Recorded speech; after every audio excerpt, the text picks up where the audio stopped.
How could this have happened? Most of us would have known for sure if gold spiked up to $2,000 this week. But it did, and we didn't know about it. Well, right now I'm informing you, and I'll explain how and why as we explore.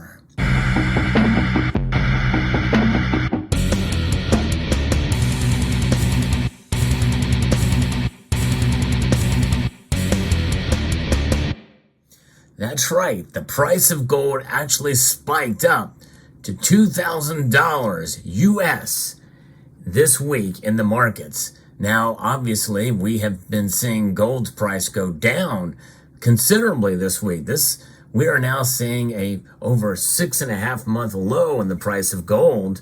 So how in the world can the price of gold be $2,000 when we started to see these prices go down in this past week? Well, it happened over in China. It is the difference. It is the spread between the Shanghai Gold Exchange and the London markets, the London and New York markets.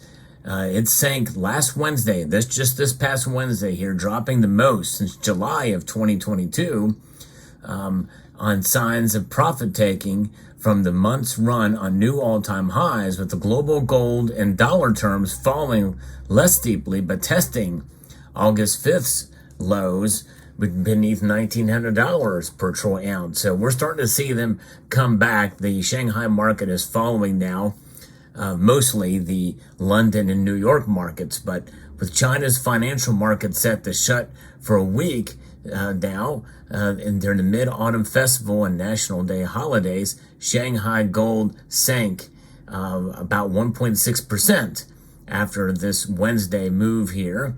And so it fell, but it had gotten up very high to the Chinese gold price equivalent of $2,000 per ounce.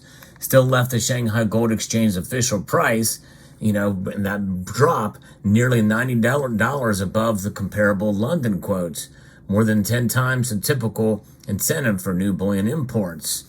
And we've moved everything from Evergrande being a debt restructuring story into increasingly a criminal story, according to Rebecca Chung, reporting for Bloomberg that the debt-laden property giant's billionaire chairman, Hui Kai-wan, is now under residential surveillance by police after executives at Evergrande's wealth management division were arrested last week. Swiss banking giant UBS says that the pace of new property development across China, previously a key driver of domestic economic investment and growth, has sunk to a third of its level in late 2020. There's that, and of course we know about the government also banning imports of gold. China's $11 trillion equity market's on track for a third year of losses. The authorities have meantime banned controlling shareholders from selling stock there. So another kind of ban. If it's in trading below the IPO launch and below the company's net asset value, echoing moves imposed during the global financial crisis of 2008 and the domestic economic turmoil in the late 1990s. Could that contagion factor happen here? Perhaps. There's already a doom loop, as I've talked about in a previous video, real estate doom loop, and happening here in the United States, and that could continue and be exacerbated by what's going on in China. Now, I want to talk a little bit more about what led to this here. The average price of less than $6 over a previous 10 years, the bullion market in China really has soared this month until the last couple of days, at times commanding a record premium above the international prices. In fact, an ounce of gold this past Wednesday was estimated to be about $2,007, which is about 6% more than the price in London and New York. And now students studying economic stress are familiar with this flight to safety. Investors are purchasing gold, according to this study by Bloomberg analyst David Koo and Chang Shu.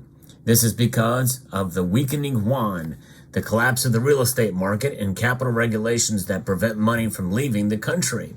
They may have a reprieve because they're shut down for this week, but they could open back up, and it could really put pressure on gold and to go up here in the United States and in London. once they do come back online here. Additionally, it is a remarkable turnabout from earlier this year when China's recession reduced interest in the metals as consumers responded to apprehensive economic conditions by being more frugal with their money.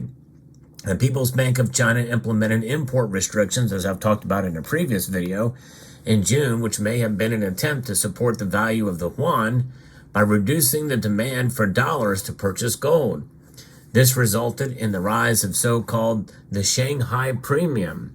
Yes, indeed. The currency's decline is currently, however, having the reverse impact as investors seek assets denominated in dollars to maintain value. Bullion should continue to be maintained by strong demand even as import limits have been relaxed. A Standard Chartered peak analyst Suki Cooper wrote in a report last week. And I tell you what, they may be straddling a very fine line there, because when people see that gold is going up in China, they're more inclined to get it even at a stronger pace and in whatever means necessary. And that very well could happen. And it makes sense that demand for safe haven gold would increase when you take in China's ongoing real estate crisis, tax monetary policy, and failing and falling bond yields. In August, withdrawals from the Shanghai Gold Exchange increased 40% from July, while imports increased 15%. The amount invested in Chinese exchange-traded funds also increased to its highest level since July 2022. The Chinese central bank, which has increased purchases for 10 consecutive months as it diversifies its holdings, is another supporter of gold. However, it is unclear whether gold's exorbitant price can withstand such high levels of demand. Early October's Golden Week holiday, which typically sees a spike in the price of the precious metal in China, will be the market's main concern. And again, they're shutting down now for that, likely to probably keep the price low, as well as, we'll see what happens, but it dropped more than 1% last week. The worldwide spot gold price stayed stable. And so since the end of August, Chinese economy has enjoyed some reprieve, though. Sort of a nuance here. Look and see how things are moving here. But that's thanks to firming manufacturing and higher auto sales. And China's supremacy and the shift to electric vehicles is the latest cause for contention with the U.S. and Europe, where policymakers confront a costly catch-up effort to avoid long-term dependency. The flood of Chinese exports has been inundating the market, will finally start to ease for global steel makers. So it is fascinating to see what all the different factors come into play for gold. But the fact that this has happened should raise red flags or big concerns overall.